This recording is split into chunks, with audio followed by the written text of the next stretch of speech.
laps. Is it going to be a tight car or a loose car that you want on the long run as the track rubber's up? Ryan Blaney had to take the provisional spot. Did not qualify on time. Started last. Humbling old sport we have here with NASCAR. Wins the championship. Now we're looking over in the mirror, trying to not get lapped. Look at this. Corey LaJoie to the inside.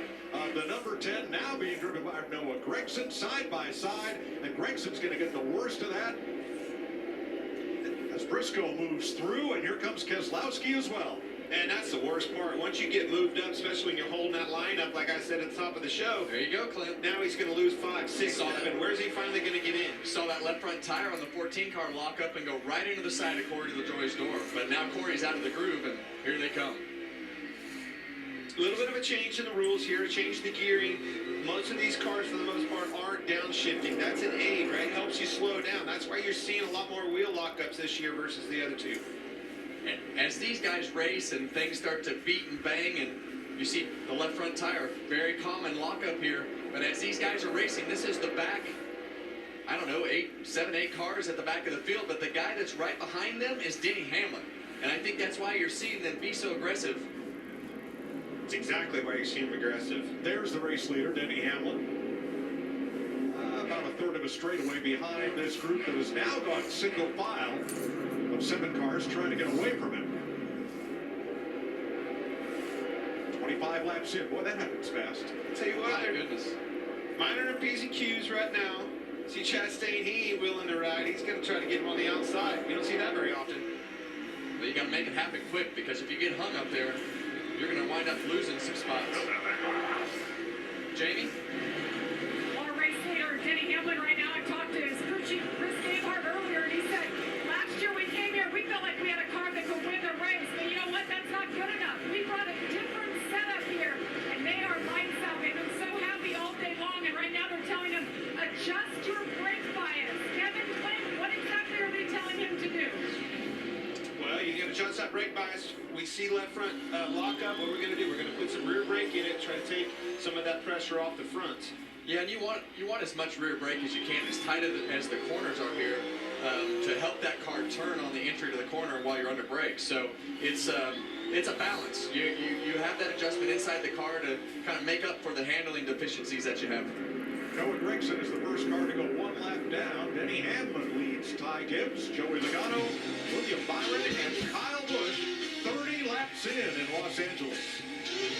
A little bit higher, and he can turn down so hard in the center of the corner and get up off the exit really strong. Maneuverability. Yes. That's what it takes to be good, especially when you start getting into this lap traffic. And I think I agree with you. He is maneuvering better. He rolls the center better. He can get straight drives up off. Oh man, you see the brake rotors just I'll spit it out, glowing bright red on Joey Logano's car. All right, here comes Gibbs to the inside. They're double wide in front of him, so Ty Gibbs gets the inside. Gilliland ahead. Then LaJoie and Gragson about to go 2 down, side by side for the lead. Watch his Logano. He's going to be licking his chops too. Do not let that hold. Don't let him in. You in the 10, clear of the 11, 22-year-old. He's not going to be able to get down. 3 wide. Trouble. With Gragson in trouble way up on the outside. Logano now gunning on the inside for second. Boy, Logano's brakes are glowing, Kevin. Yeah, and it's mainly just on that right front tire. Kyle Busch looking in. Denny Hamlin's going to have trouble getting to the inside unless he can clear Logano. Logano's trying to stay in there. Almost was able to clear him. Well, you see Joey Logano all the way down on that apron, but he just didn't finish. You see a great shot of the rotors glowing on the right front right there. A lot of times they'll split the brake pads with different compounds from left to right, and that right front tire is working, that right front brake is working really hard. I think that's exactly what you see there. Ty Gibbs is pulling away. Now that's Todd Gilliland, the red car. He is 1 lap down, the buffer between Gibbs and Hamlin. Well, the cream is rising to the top. You see them all right there on the front stretch. You got Logano behind Hamlin, Kyle Busch right on him, William Byron, and now Williams' teammate Kyle Larson. Welcome to the club. Here we go. This is the longest green flag stretch we've had in 3 years of racing at the LA Coliseum. It's a win for fans and a win for football as the USFL and XFL merger is official. The United Football League begins playing March 30th with the USFL champion Birmingham Stallions taking on the XFL champion Arlington Renegades. It's this spring on ABC, ESPN, Fox, and FS1. Spring just got stronger with the United Football League. There's an elbow up. Man, Danny's car is just falling off big time, Kevin. Yeah, and he's stuck on the outside there, and you see a lot of beating and banging, trying to keep that car up on the outside, but he has definitely fallen off worse than his teammate out in the lead, who is absolutely checked out.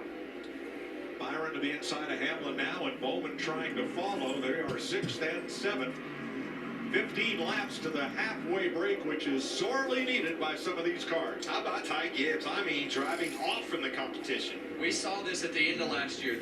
These guys have done a great job on the 54 car of being around at the races, and this car was super fast here last year at this particular race, so this is not a surprise at all to me. You see Kyle Busch making a pass. Corey LaJoy there, the lapper. Won't count him out. Well, and he's a guy that made a lot of ground. He got spun out last year, went to the back of the field, all the way back through the field. So, like you say, Clint, this is definitely not a surprise. You see a little bit of a looseness there on the entry to the corner. You see him turn the wheel to the right as he got into turn 1 down there, turn 3. Behind him is Byron, then Bowman, and Hamlin. Haley having a nice race in 8th, Wallace 9th. Chase Elliott rounds out the top 10. Let's have a look at our Xfinity fastest lap so far. After 63 laps, Denny Hamlin, Ty Gibbs, no surprise there. Kyle Larson, Kyle Busch. Chance, so your winner could come from that top 5 right there. Guys, we're 9 laps coming up here from halfway, and that did not take very long. Can I change my pick? I told you I thought this 11 car was class of the field. Man, I think we were both wrong. Might come out of that camp. He's going to be looking for adjustments. Some air pressure, maybe something. Yeah, and right now Brad Keselowski is like, come on, buddy, cut me some slack right here. We only have 8 laps to go. I want to stay on the lead lap. Ty Gibbs now almost a straightaway ahead of Joey Logano, with the rest of the field stacked up behind.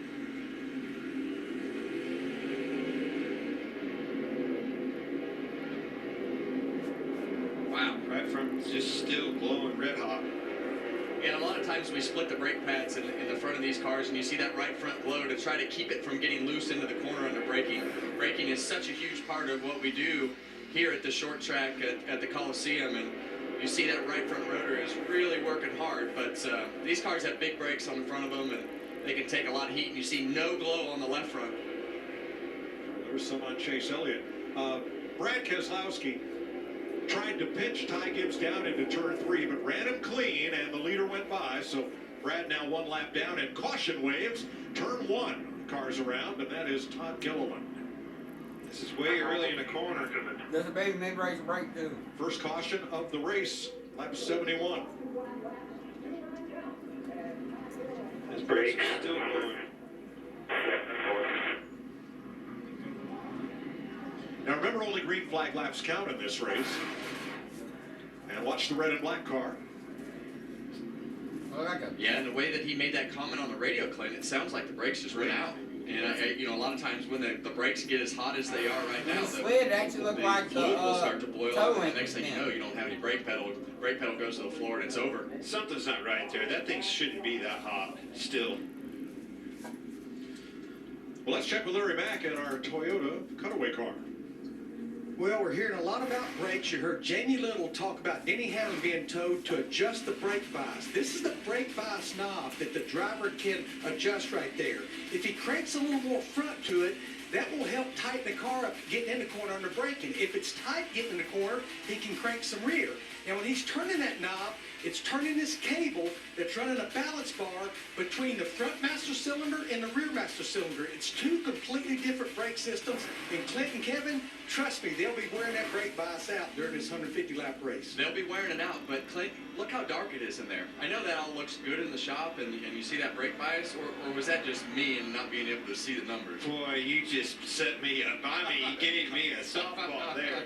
Who's here? Them glasses come in handy, don't they there? Yeah, I haven't wear them for a few years. All right, first caution of the night. Todd Gilliland is out of his car. They'll tow it to the infield so we can resume. We listened in on Joey Logano's radio.